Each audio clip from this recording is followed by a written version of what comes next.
Nah, saudara, kita ada dalam khotbah berseri, kita akan mengeksposisi kitab Kolose pasal yang pertama. Dan hari ini khotbah kita berjudul Jesus Our Gospel, Yesus Injil kita. Tuhan memberikan kabar baik kepada kita, yaitu melalui Yesus Kristus. Dan kita akan membaca dari Kolose 1 ayat 1 sampai 8. Dan kemudian kita akan lompat juga ayat 28 dan 29. Ya, kita akan membacanya bersama-sama. Mulai dari ayat 1 kita membacanya bersama-sama. Kolose 1 ayat 1. 1, 2, 3. Dari Paulus, Rasul Kristus Yesus oleh kehendak Allah, dan Timotius, saudara kita. Kepada saudara-saudara yang kudus dan yang percaya kepada dalam Kristus di Kolose, kasih karunia dan damai sejahtera dari Allah Bapa kita menyertai kamu. Kami selalu mengucap syukur kepada Allah Bapa Tuhan kita Yesus Kristus setiap kali kami berdoa untuk kamu, karena kami telah mendengar tentang imanmu dalam Kristus Yesus dan tentang kasihmu terhadap semua orang kudus. Ayat 5, oleh karena pengharapan yang disediakan bagi kamu di surga, tentang pengharapan itu telah lebih dahulu kamu dengar dalam firman kebenaran, yaitu Injil, yang sudah sampai kepada kamu. Injil itu berbuah dan berkembang ke seluruh dunia. Demikian juga di antara kamu sejak waktu kamu mendengarnya dan mengenal kasih karunia Allah dengan sebenarnya. Ayat 7, semuanya itu telah kamu ketahui dari Epafras, kawan pelayan yang kami kasihi, yang bagi kamu adalah pelayan Kristus yang setia. Dialah juga yang telah menyatakan kepada kami kasihmu dalam roh. Kemudian ayat 28 saya lagi, dialah yang kami beritakan, apabila tiap-tiap orang kami nasihati, tiap-tiap orang kami ajari dalam segala hikmat, untuk memimpin tiap-tiap orang pada kesempurnaan dalam Kristus. Ayat 29, itulah yang kuusahakan dan kupergumulkan dengan segala tenaga sesuai dengan kuasanya yang bekerja dengan kuat di dalam aku. Berbahagialah orang yang mendengar firman Tuhan, memelihara dalam hatinya dan melakukan dalam hidupnya. Nah, ini adalah minggu pertama dari Advent. Katakan sama-sama Advent. Advent. Apa itu Advent? Dalam bahasa Latin itu artinya coming, bahasa Inggrisnya, yaitu kedatangan. Advent artinya menanti kedatangan Kristus, Sang Mesias. Nah, saudara, Mesias sudah datang, Kristus sudah datang. Namun, saya mau bertanya sama saudara hari ini. Saudara ada di dalam gereja yang gospel center. Saudara mungkin hari ini tune in pada channel Gibeon Church yang merupakan gospel center church. Jadi setiap minggu saudara pasti mendengar presentasi Injil. Setiap minggu saudara pasti mendengar khotbah yang berpusat pada Injil. Tetapi dengar saudara, mendengar Injil dipresentasikan dengan memahami Injil, datang masuk ke dalam hati, menyentuh serta mengubah kehidupan adalah hal yang sangat berbeda. Nah, saya akan memulainya dengan sebuah kisah dengan dua anak muda. 200 tahun setelah reformasi, ada dua anak muda yang bernama William Holland and Charles Wesley. Saya tahu fotonya tidak begitu muda ya saudara ya. Tetapi mereka awalnya adalah dua anak muda ya. Dua tokoh Kristen yang hidupnya mengalami jamahan yang luar biasa saudara. Dan mereka mengalami jamahan Tuhan itu bukan di KKR. Dan bukan pada saat mereka datang ke sebuah kebaktian, atau dengar kesaksian artis, atau ikutan konser Kristen. Mereka adalah William Holland and Charles Wesley. Mereka dari gereja Anglican. Mereka sangat beragama, orang agamis, sangat bermoral, tapi ada kekosongan. Mereka akhirnya dalam kekosongannya bergabung dalam klub Kristen di universitas yang namanya Holy Club. Bayangkan saudara, klubnya namanya Klub Kudus. Waduh, keren sekali ya. Ingin belajar tentang Tuhan. Dan apa yang mereka lakukan di Holy Club itu, mereka membaca buku komentari tentang kitab Galatia yang ditulis oleh Martin Luther, sang reformator. Jadi sekelompok anak muda, mereka ingin kenal Tuhan, nggak tahu ngomong sama siapa, mereka join klub yang namanya Holy Club. Mereka baca bukunya komentari. Mereka saling membacakan satu dengan yang lain dengan suara yang lantang. Satu malam Charles Wesley membacakan komentari kitab Galatia. Di awalnya saja, baru pembukaan. Kemudian apa yang terjadi?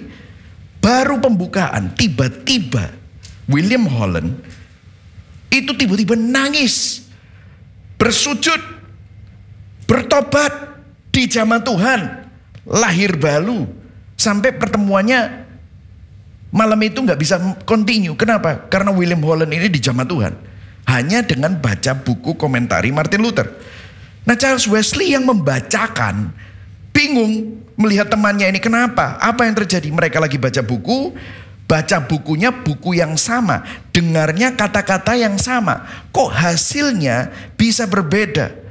Maka William Holland menulis. William Holland malam itu, sesudah itu dia menulis. Charles Wesley membacakan kata pengantar dari komentari Martin Luther dengan lantang. Muncullah suatu kekuatan atas diri saya yang tidak dapat saya gambarkan. Beban berat saya hilang dalam sekejap. Hatiku begitu dipenuhi dengan kedamaian dan kasih Tuhan. Hingga aku menangis sampai saya mengira saya melihat juru selamat kita Yesus Kristus. Teman-temanku yang melihat begitu, mereka terpengaruh juga berlutut dan berdoa. Namun Charles Wesley masih belum mengerti. Charles nggak mengerti dan bingung apa yang terjadi dengan temannya William Holland. Kok berubah, berbeda, kenapa? 3 hari kemudian, saudara tahu, Charles Wesley nggak terima. Dia baca itu komentari tiap hari. 3 hari kemudian membaca tulisan Luther di dalam buku yang sama. Tuhan memberikan Charles Wesley pemahaman dan pertobatan yang sama. Charles Wesley bertobat pada tanggal 21 Mei 1738. Dan inilah yang dia tulis. Dia menulis begini, pada tengah malam saya membaca buku ini. Saya menyerahkan diri saya kepada Kristus. Saya dijamah Tuhan. Saya aman, baik saat saya tidur, maupun saya bangun, maupun saya berjalan. Saya aman di dalam Kristus. Akhirnya kedua tokoh ini membuat pergerakan yang luar biasa di Inggris yang membawa suatu gelombang kebangunan rohani. Charles Wesley menulis lagu Hark the Herald Angels Sing Glory to the Newborn King. Ya itu ya saudara ya. Charles Wesley menulis lebih dari 5.000 hymn. Nah saudara, ada sesuatu yang menarik di sini cerita ini. Bagaimana kita mengetahui bahwa kita telah dijamah dan mengenal Injil dengan sebenarnya? Orang karismatik akan bilang kamu akan nangis, berlutut dan terseduh-seduh. Orang reform akan bilang kamu akan menerima pencerahan meskipun mukanya datar-datar saja, gitu saudara. Ya kan? Orang Protestan mungkin berkata kamu akan manggut-manggut, gitu saudara ya, dengan ketenangan, gitu saudara. Tetapi apakah itu? Nah, saudara, disinilah kalau kita perhatikan Kolose 1 ayat 6 dikatakan begini, Injil yang sudah sampai kepada kamu. Katakan sama-sama, sudah sampai. Sudah sampai. Injil itu apa saudara? Berbuah dan berkembang di seluruh dunia. Bahasa Inggrisnya the gospel which has come to you. Sudah advent di dalam hidupmu. The day you heard it, you understood the grace of God in truth.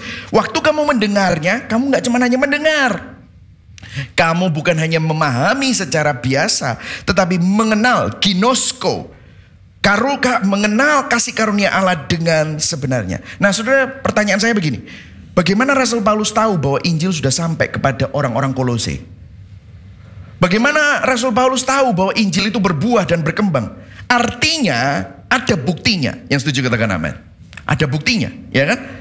Artinya waktu kita mengenal kasih karunia Allah dengan sebenarnya, ada buktinya. Nah, apa yang menjadi buktinya? Nah, saya akan memberikan kepada saudara melalui khotbah ini indikasinya bahwa Injil itu sudah sampai kepada kita, hati kita, dan ada buktinya dan ada buahnya. Nah, minggu lalu kalau saudara bisa kita kembali ke sini.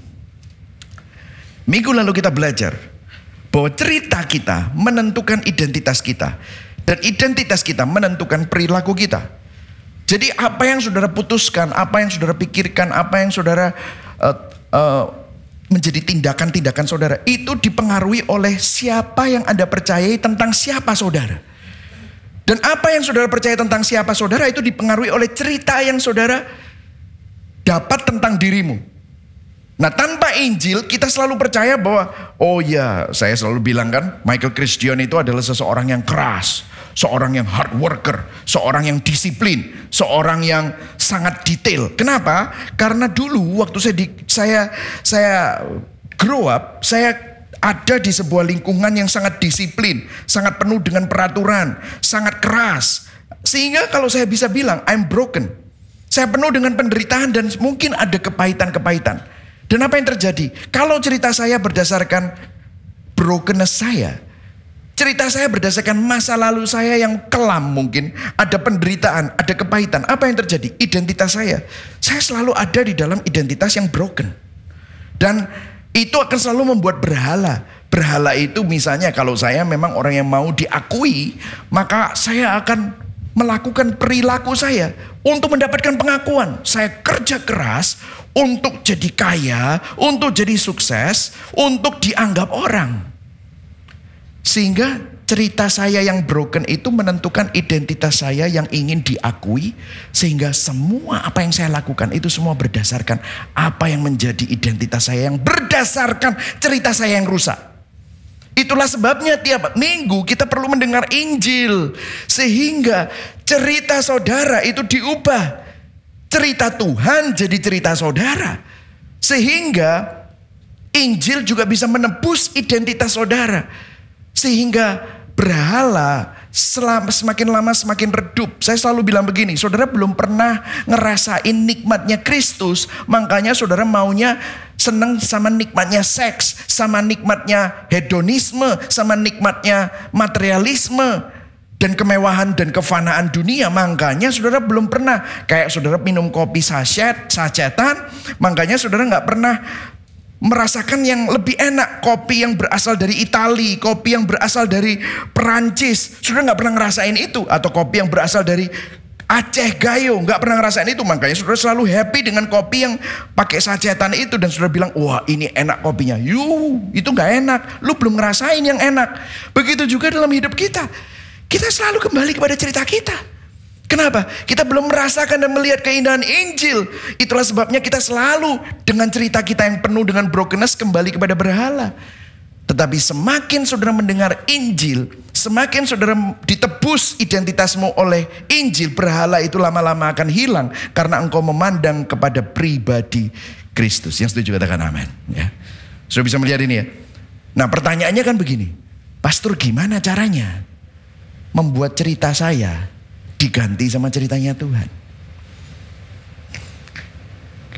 Karena banyak orang mendengar Injil terus hidupnya tetap saja sama, penuh dengan brokenness, penderitaan dan kepahitan. Kenapa?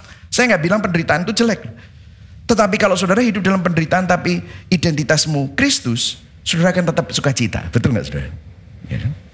Tetapi kalau saudara hidup dalam penderitaan dan identitasmu bukan Kristus, tetapi identitasmu adalah berhalamu, maka perilakumu pasti akan selalu negatif, sengak, gak enak, penuh dengan kepahitan. Kenapa? Karena ceritamu belum ditebus, identitasmu masih sama.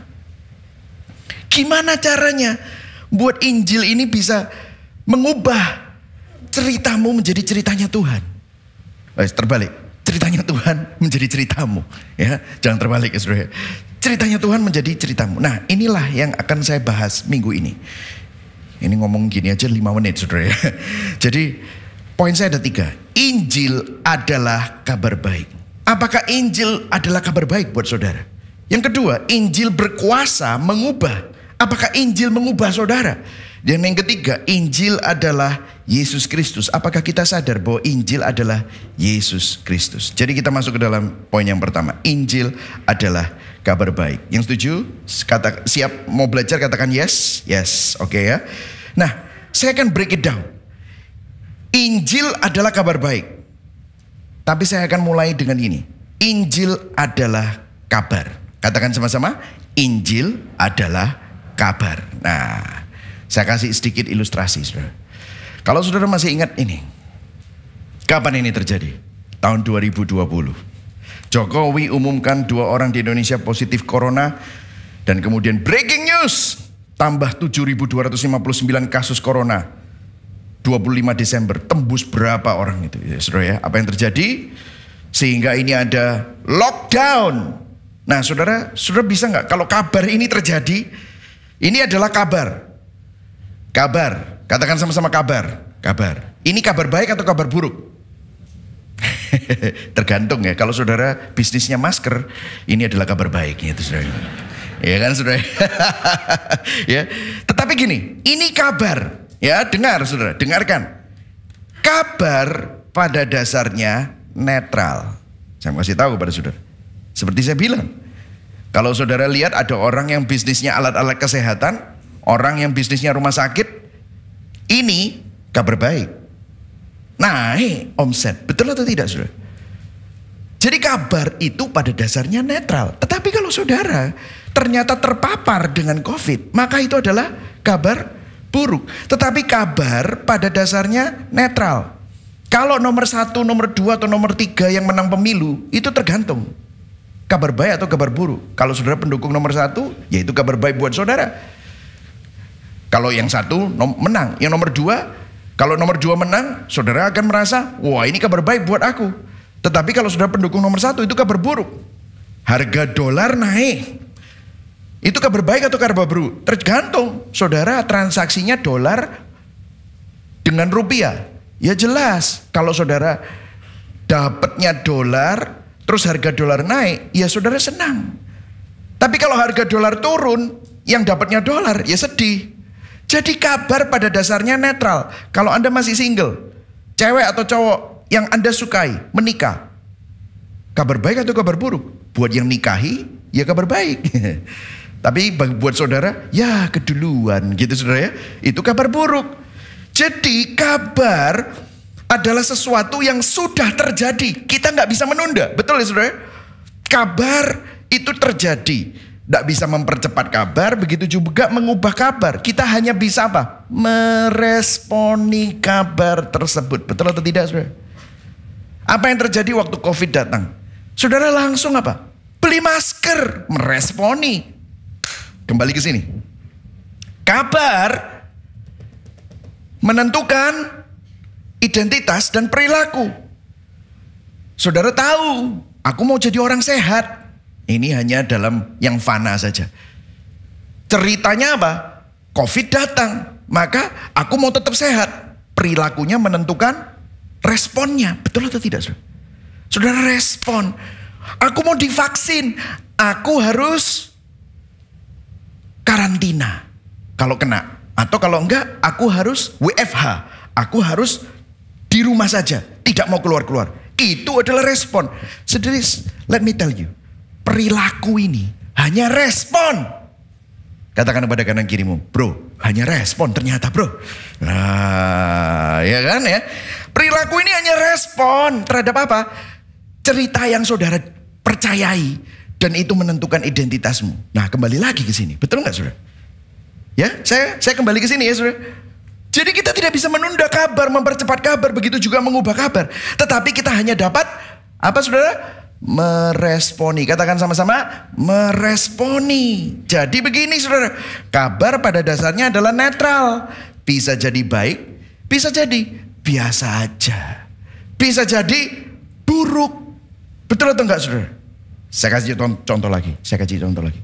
Kalau saudara lihat orang naik sepeda motor dengan jaket ini ke kantor saudara atau ke rumah saudara, saya mau tanya, ini kabar baik, biasa saja atau buruk? Kalau yang pesan makanan kamu dan saudara benar-benar lapar, ini kabar baik, betul saudara? Bakmiku teko, yes, lapar gitu saudara. Tetapi ternyata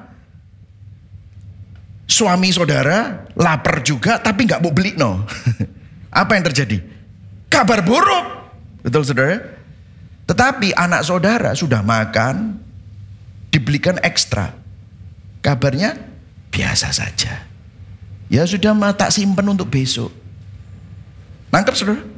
Nangkep? Kalau misalnya saudara lihat Piala Dunia 2022. Siapa yang menang ini? Oh, enggak ada yang enggak peduli ya. Oh, ini siapa yang menang? Argentina menang. Wow, pendukung Argentina kabar baik. Pendukung Prancis kabar buruk. Yang enggak peduli sama sepak bola biasa aja. Ngerti ya? Ngerti ya, saudara? Injil, dengar, juga begitu. Kamu dengerin Injil itu apa? Injil bisa baik, Bisa biasa saja, bisa buruk. Saya mulai dari yang buruk ya. Kalau kamu sudah mencoba menyelamatkan dirimu dengan perpuluhanmu, dengan doamu, dengan berbuat baik, supaya mendapatkan perkenanan Tuhan, dikasih Injil. Nggak usah, semuanya karena anugerah. Loh, kok enak anugerah? Gak bisa, makanya orang itu yang percaya bahwa begini ya, kalau kamu melayani Tuhan, kalau kamu kudus, kalau kamu begini, kalau kamu begitu, kamu nanti akan mendapatkan berkat, kamu mendapatkan perkenanan, urapan. Itu paling anti sama berita anugerah. Saya loh disirikin orang terus ngomong, Pak Michael ini sering nanya ngomong anugerah terus. Nggak benar itu. Loh, Alkitab, sola gratia, itu adalah reformasi. Jadi kabar buruk buat orang yang selalu menebar ketakutan dan menebar iming-iming. Betul atau enggak? Kabar buruk. Tapi buat orang yang kita nggak sadar bahwa kita ini berdosa dan butuh keselamatan, Injil biasa aja. Biasa. Aku ke gereja ya biasa. Salib ya biasa, aku tahu. Iki loh aku nganggo salib. Ono tato nih bareng salib. Biasa. Tapi jadi kabar baik kalau kita menyadari bahwa keberdosaan kita itu tidak bisa diselamatkan oleh siapapun. Aduh, aku ini pengen jadi baik, kok nggak bisa ya. Tiap kali seperti Rasul Paulus bilang, apa yang aku mau lakukan itu kepinginnya baik, tapi bukan yang baik yang aku lakukan. Kok terus yang selalu jadinya dosa. Dan tiba-tiba ada kabar anugerah bahwa Tuhan mati buat kamu, Tuhan bangkit buat kamu, Tuhan memberikan barang siapa yang ada di dalam Kristus, dia adalah ciptaan yang baru, yang lama sudah berlalu, yang baru sudah datang. Karena begitu besar kasih Allah akan dunia ini, sehingga dia mengaruniakan anaknya yang tunggal, supaya barang siapa yang percaya kepadanya tidak binasa, melainkan beroleh hidup yang kekal. Wow, tiba-tiba saudara bisa melihat, ini kabar baik buat saudara. Injil ini biasa saja atau kabar baik? Atau bahkan kabar buruk. Saudara mangkel. Kenapa? Seakan-akan semua perbuatan baikmu tidak diperhitungkan. Saudara, kalau saudara perhatikan pada waktu Advent, ada sebuah penampakan dari malaikat kepada para gembala di Lukas 2 ayat 10. Tetapi malaikat itu berkata kepada mereka, jangan takut sebab aku membawa apa saudara? Kabar baik kepadamu. Kabar yang akan membuat semua umat Allah bersukacita. Saudara tahu? Saya sampai selidiki ayat ini di khotbah-khotbah yang lalu ya. Saudara tahu ada 3 hal yang ada di sini yang saya buat secepat mungkin ya. Kabar sukacita dan kabar baik buat para gembala. Ini adalah kata-kata malaikat menyanyi dan memberitakan kepada para gembala. Para gembala menerima kabar baik dan kabar sukacita.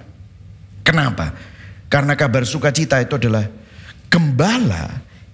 Kenapa saya bilang ini adalah kabar baik untuk para gembala? Gembala dianggap orang najis karena mereka menyentuh domba siang dan malam. Baik domba yang hidup ataupun domba yang mati. Menurut agama Yahudi, kalau orang menyentuh binatang mati, najis. Mereka juga membersihkan kotoran dan menyentuh kotoran domba. Itu juga najis. Tapi ada kabar baik. Ada kabar sukacita. Karena pemberitaan kelahiran Mesias, Sang Raja, itu diberitakan bukan hanya kepada orang Majus, tetapi kepada gembala.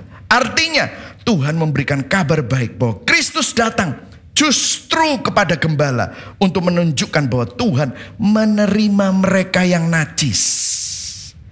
Signifikansi. Ada signifikansinya. Kenapa? Gembala-gembala ada profesi yang rendah, profesi yang hina. Dan karena profesi mereka yang rendah dan hina itu, mereka gak bisa masuk ke dalam bait Allah atau ke rumah ibadah. Mereka dianggap sama rendahnya dan hinanya dengan pelacur. Sama dengan pemungut cukai. Bahkan kalau ada tindak kriminalitas, kalau sampai ada yang jadi saksi itu para gembala, maka kesaksian mereka nggak bisa diterima sebagai bukti.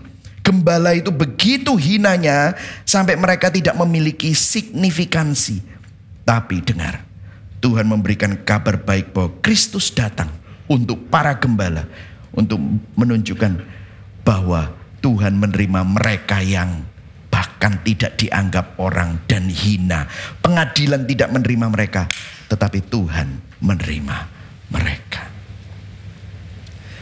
Saya tanya sama saudara, apakah Injil itu kabar baik buat saudara? Bisakah Injil itu jadi kabar baik? Dengar, Injil kabar baik itu adalah joyous proclamation, kabar yang membawa sukacita. Kabar ini menjadi biasa kalau kita tidak sadar bahwa kita butuh penyelamat. Banyak orang itu datang sama saya, dia nggak butuh konseling, tapi dia tahu temannya butuh konseling. Terus dia bilang begini, Pak Michael, bisa nggak ambil waktu untuk ketemu sama teman saya? Teman saya ini saya ajakin ke Gibeon, nggak mau. Saya rasa kalau ketemu sama Pak Michael nanti biar talk chair gitu loh, bisa diinjili. Waduh enak loh ngomongnya, saudara. Pikirnya aku iki sopo gitu, saudara ya. Terus gini loh, terus udah gitu, biar dia ini banyak masalah gitu.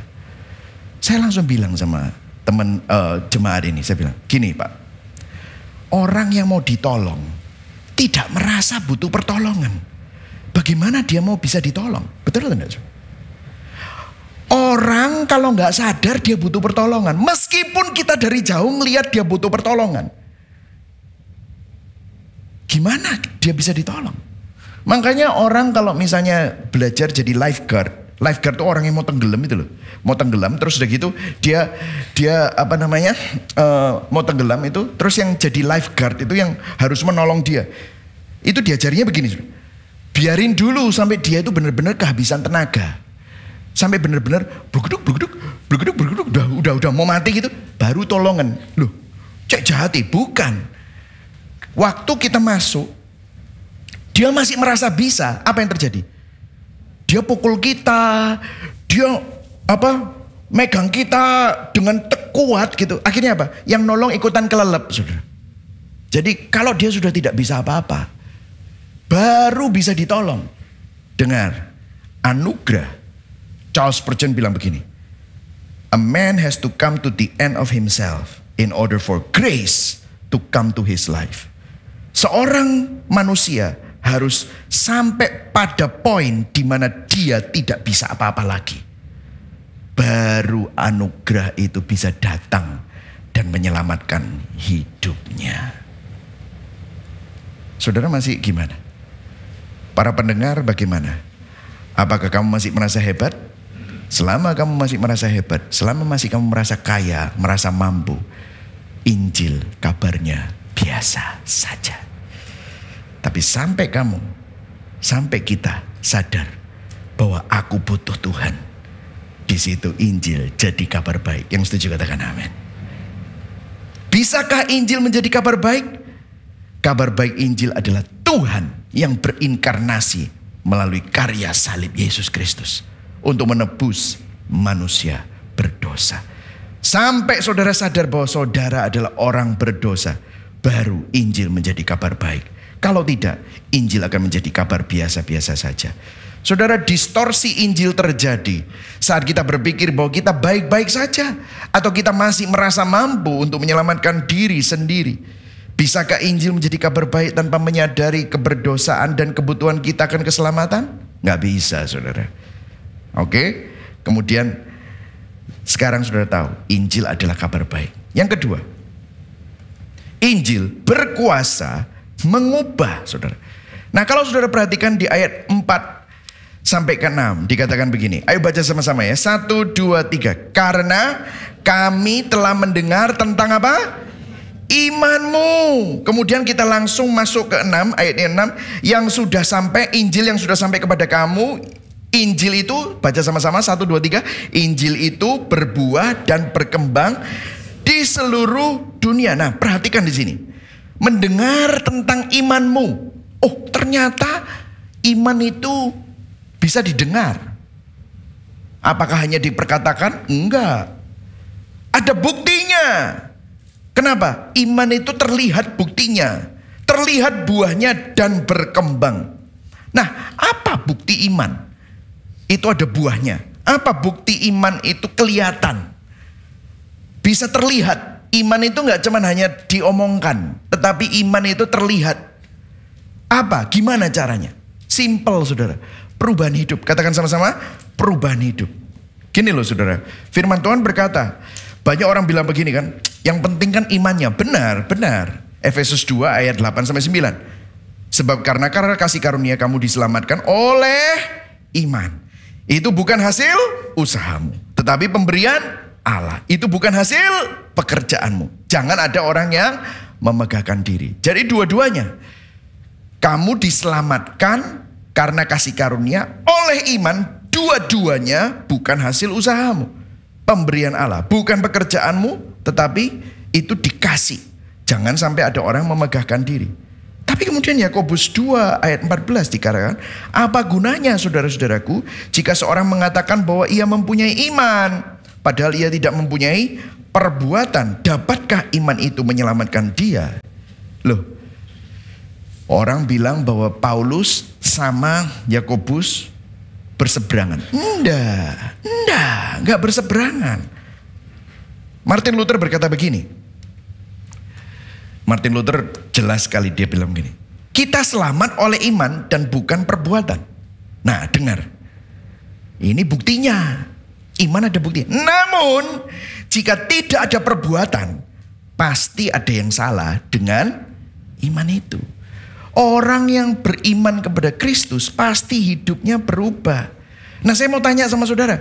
Saudara selamat oleh iman plus perbuatan atau iman yang menghasilkan perbuatan? Wah, ini kalau sudah ikut APS sudah langsung bisa tahu jawabannya, saudara. Ya, kalau sudah mengikuti khotbah Galatia selama 29 minggu itu kemarin sudah tahu jawabannya. Saudara diselamatkan oleh apa? Oleh apa? Yang sini atau yang sini? Wah, yang sini ya saudara ya. Bukan yang ini ya. Ya. Saya selamat oleh iman kepada Kristus. Diselamatkan karena kasih karunia oleh iman. Dan itu yang menghasilkan perbuatan. Saudara bukan diselamatkan oleh iman dan perbuatan. Jadi yang benar adalah yang ini memang. Jadi kalau kita perhatikan, nah ya, oke. Saya kembali kepada kabar. Oke, saya kembali kepada kabar. Injil berkuasa mengubah. Saya kembali kepada cerita COVID. Cerita COVID. Waktu COVID itu terjadi, COVID itu diumumkan dan ada lockdown nasional, WFH nasional. Saya mau tanya, banyak nggak yang membangkang? Saya tanya, ada nggak yang membangkang? Ada. Ada yang nggak peduli? Ada. Ada yang tetap buka toko? Ada. Tapi ada nggak yang nurut?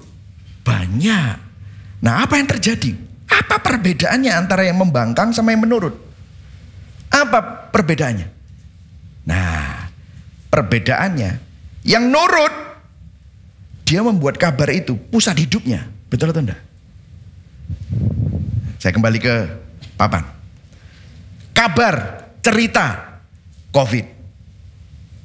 Dikasih tahu identitasnya, mau tetap selamat, mau hidup sehat. Karena ada kabar itu ditaruh di dalam identitasnya dia. Apa yang terjadi perilakunya? Aku tak WFH. Aku gak mau sakit. Aku tetap pakai masker. Aku akan selalu beli sanitizer. Begitu apa-apa, sanitizer. Begitu apa-apa, sanitizer. Kalau aku perlu pergi ke supermarket, ada yang pakai APD ke supermarket. Kayak astronot, saudara. Tapi apa yang terjadi? Dia memakai kabar itu menjadi pusat hidupnya. Nah, saya sekarang tanya, Injil berkuasa mengubah enggak? Iya. Tapi ada juga yang biasa saja. Kenapa? Kabar itu, kabar baik itu jadi pusat hidupmu enggak? Atau pusat hidupmu adalah kepahitanmu? Pusat hidupmu adalah uangmu? Pusat hidupmu adalah kesuksesanmu? Pusat hidupmu adalah kenyamananmu? Kalau kita yang jadi pusat hidup, ya Injil cuma hanya Anda dengar seminggu sekali waktu ke gereja. Nangkep sudah? Tapi waktu Anda mengubah pusat hidupmu menjadi Kristus adalah pusat hidupmu, seperti COVID jadi pusat hidupmu, maka perilakumu akan sesuai dengan pusat hidupmu. Saudara mulai melihat? Mulai ngerti, oh gitu ya. Tiba-tiba saudara tidak akan hidup untuk dunia. Saudara tidak akan hidup untuk uang. Saudara hidup untuk kemuliaan Tuhan. Hidupnya meresponi anugerah. Aduh, aku itu sudah diselamatkan ya.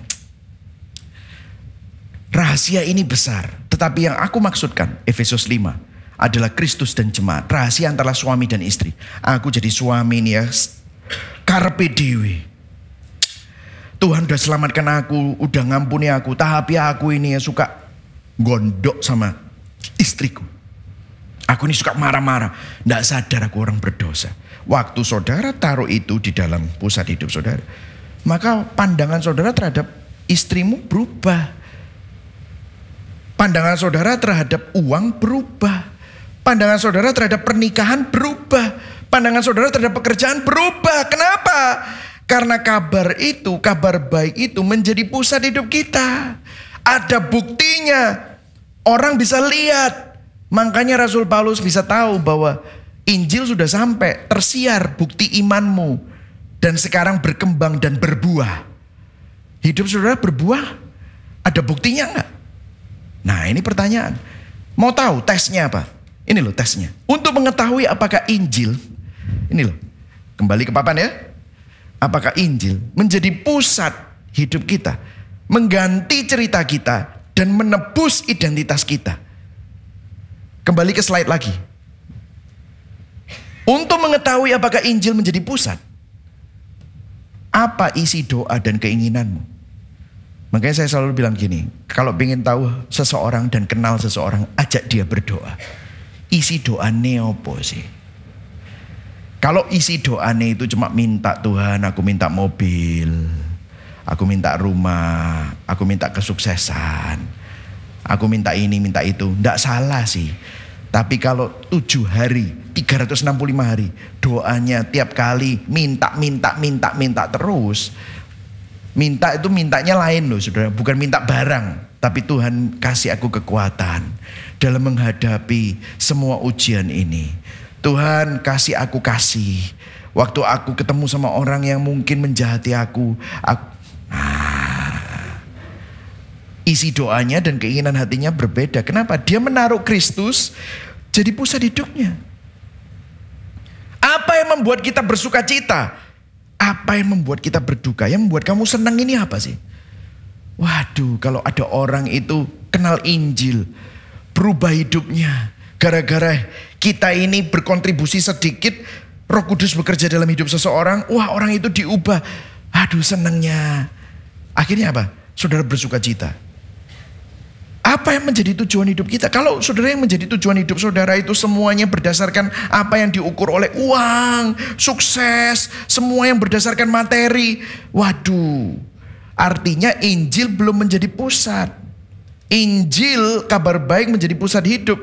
Itu akhirnya apa? Tujuan hidup kita membawa kemuliaan bagi Tuhan. Doa dan keinginan kita, nama Tuhan dipermuliakan.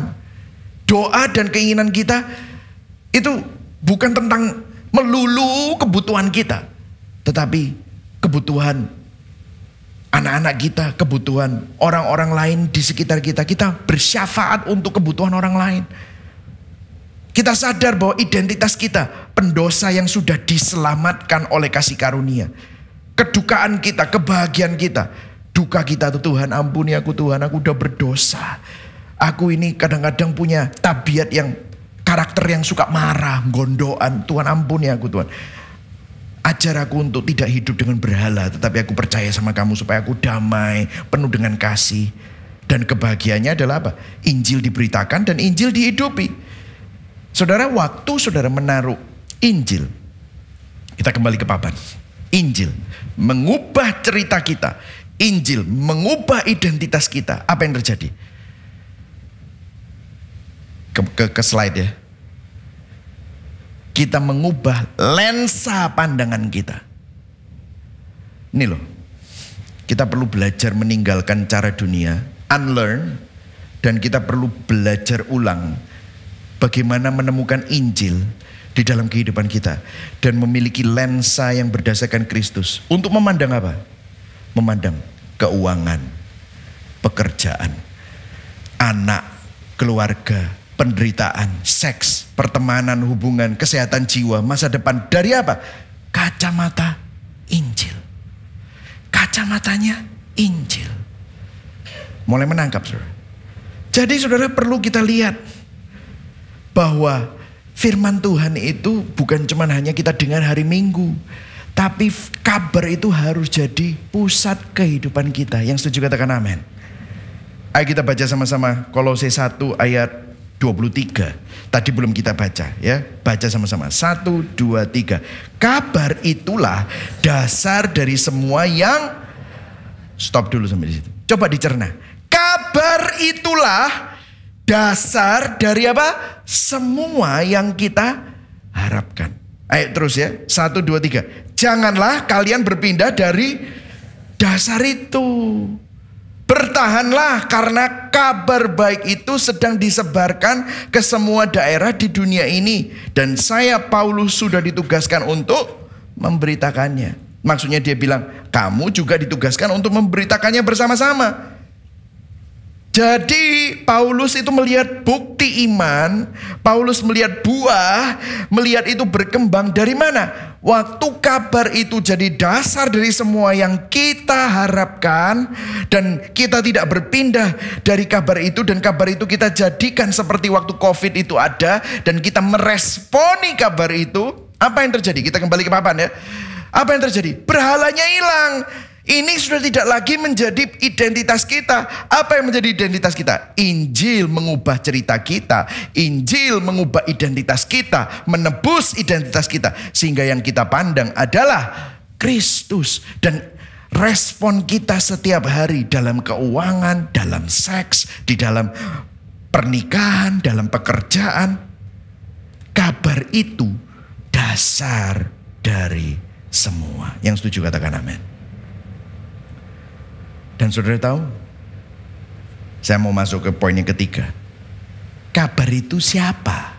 Nah, kabar itu bukan tentang Yesus loh. Tentang itu harus dihilangin. Ya.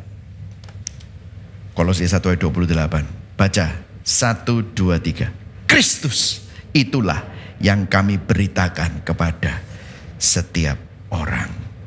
Jadi kita masuk dalam poin yang ketiga. Injil adalah Yesus Kristus. Saudara, mengapa Injil adalah kabar baik yang berkuasa? Jadi Injil adalah kabar. Injil adalah kabar baik yang berkuasa dan mengubah. Kenapa? Karena Injil bukan hanya tentang Yesus. Namun Injil adalah Yesus Kristus itu sendiri. Karena Injil bukan tentang Yesus, tetapi Injil adalah Yesus Kristus sendiri. Injil bukan tentang bagaimana kita mencapai Tuhan. Injil bukan tentang bagaimana kita bisa hidup saleh.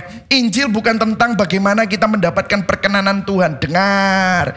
Yohanes 14 ayat 6. Ayo baca sama-sama. 1, 2, 3. Kata Yesus kepadanya, Akulah jalan dan kebenaran dan hidup. Tidak ada seorang pun yang datang kepada Bapa kalau tidak melalui aku. Jadi dengar saudara, berbedanya agama dengan Injil. Saudara bisa loh menaruh agama menjadi porosmu. Tapi agama itu begini, agama menunjuk jalan.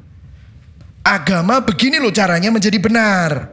Agama berkata bagaimana caranya memperoleh hidup. Tapi Injil, Yesus bilang gini, akulah jalannya, akulah kebenaranmu, akulah sang kehidupan. Tidak ada seorang pun yang dapat datang kepada Bapa kalau tidak melalui aku. Itu Yesus berkata begitu. Nah saudara, mungkin Anda bertanya, memangnya saya butuh kebenaran? Saya orang baik kok. Nah, saudara tahu, di kitab Keluaran, di perjanjian lama, seorang imam kalau mau datang ke ruang Maha Kudus, itu dia harus pakai jubah imam besar. Dan kalau sudah perhatikan, di kitab Keluaran, seorang imam, kalau dia pakai baju imam besar, itu bajunya begitu spesifik sekali. Panjangnya, desainnya, warnanya, celananya, ornamen-ornamennya. Dikatakan ini adalah baju kekudusan imam besar. Saya pernah bertanya, maksudnya begini, bertanya sama diri saya sendiri. Kenapa ya Tuhan begitu peduli sama baju yang begitu spesifik untuk menghadap Dia? Kayak fashion designer gitu loh. Kayak Tuhan itu fashion designer yang sangat melankolik dan cermat. Bajunya harus sesuai, kalau enggak mati. Mati. Aneh ya. Nah, saya waktu itu nggak ngerti. Terus saya membaca Keluaran 28 ayat 43, saya nggak usah bacakan. Tetapi dikatakan bahwa kalau seorang imam besar tidak menggunakan baju ini masuk ke ruang Maha Kudus, dia langsung mati karena kesalahannya. Karena kesalahannya. Nah, dengar. Mungkin saudara berkata begini, apa hubungannya sama akulah jalan kebenaran dan hidup? Dengar. Ada. Dari perjanjian lama Tuhan ingin memberikan bayangan bahwa harus ada baju yang menjadi lapisan, menjadi barrier, menjadi lapisan antara Tuhan yang Maha Kudus dengan orang berdosa. Dan baju ini adalah bayangan, dan baju ini adalah nubuat akan Kristus Yesus. Dengar, saat kita percaya kepada Kristus, waktu saudara dan saya percaya kepada Kristus, Dia yang menjadi baju kita.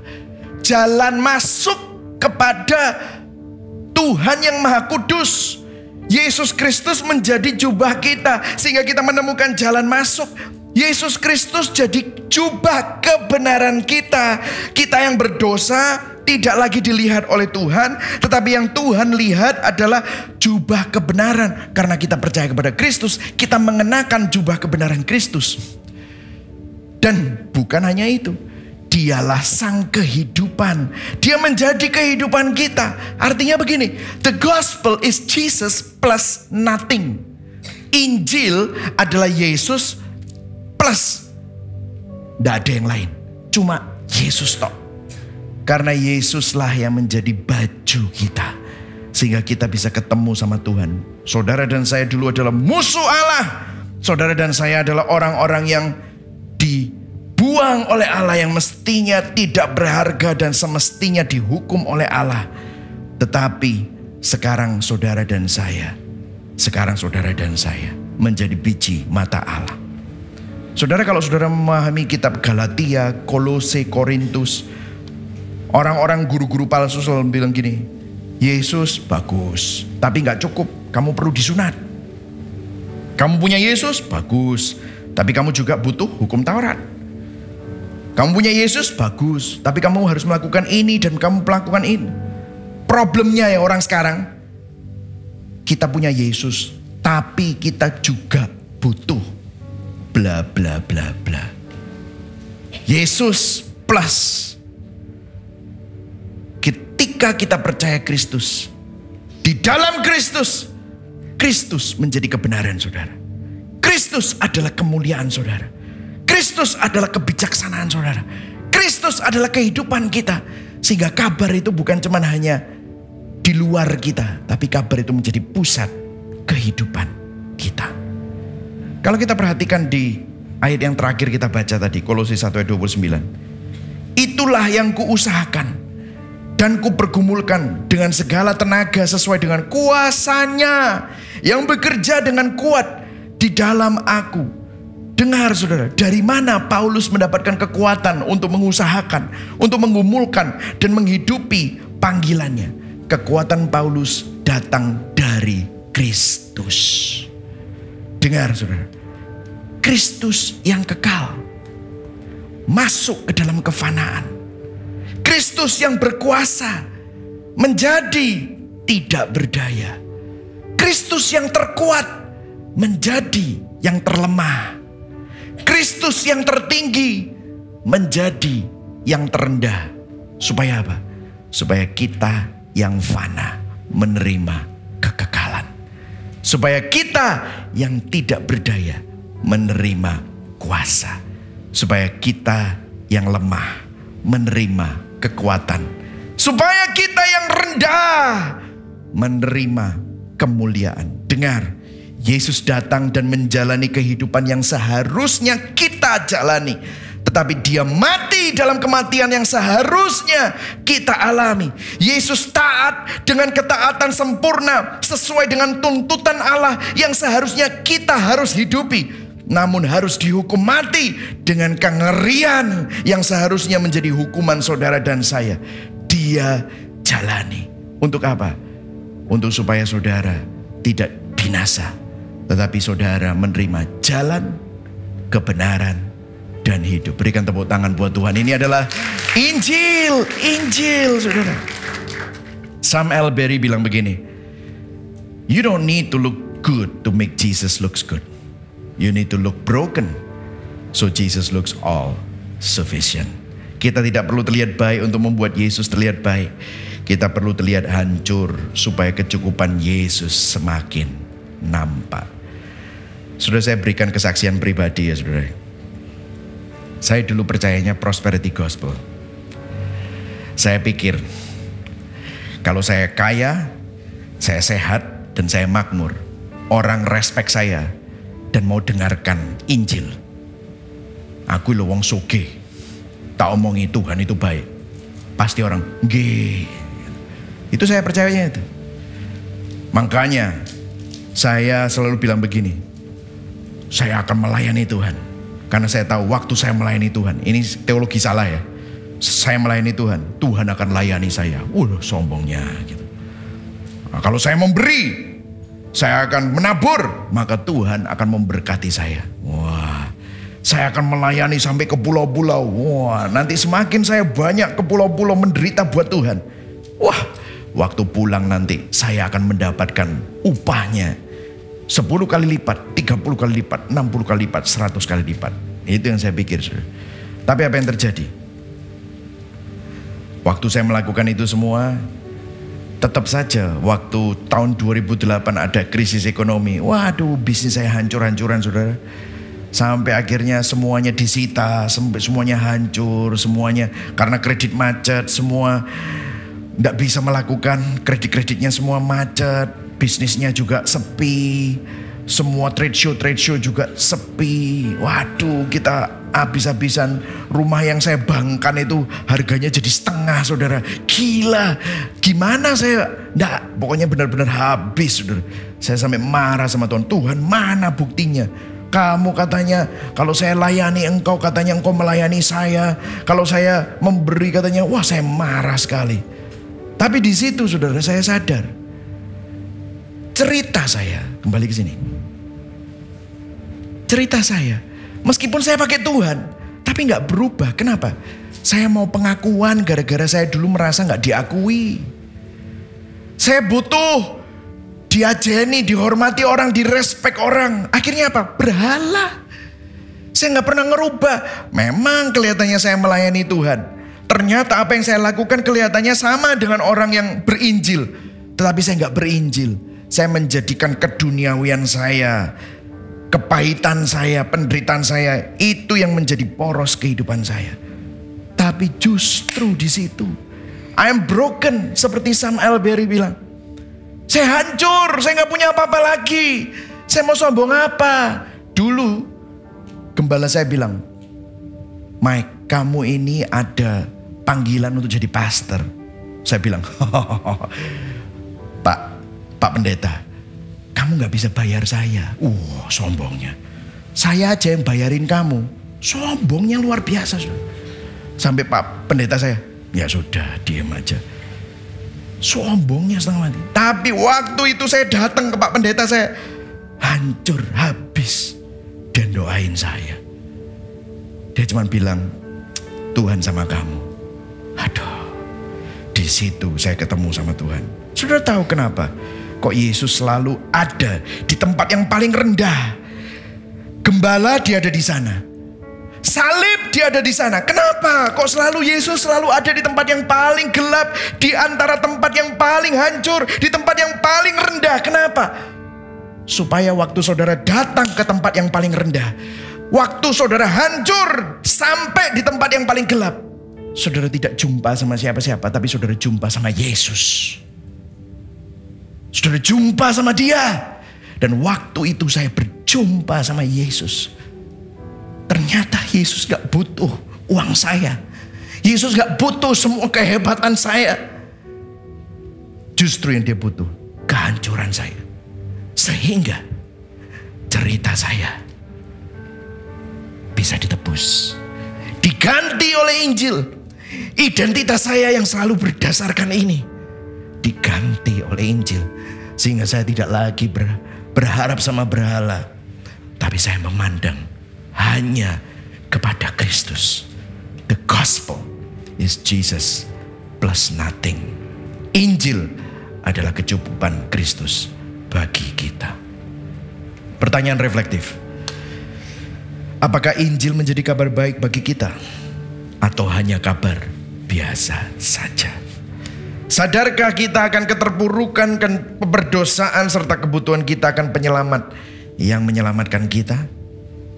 Kabar mana yang menjadi pusat hidup kita? Injil Kristus atau cerita masa lalumu, kepedihanmu, dan penderitaanmu? Bertobat hari ini, saudara.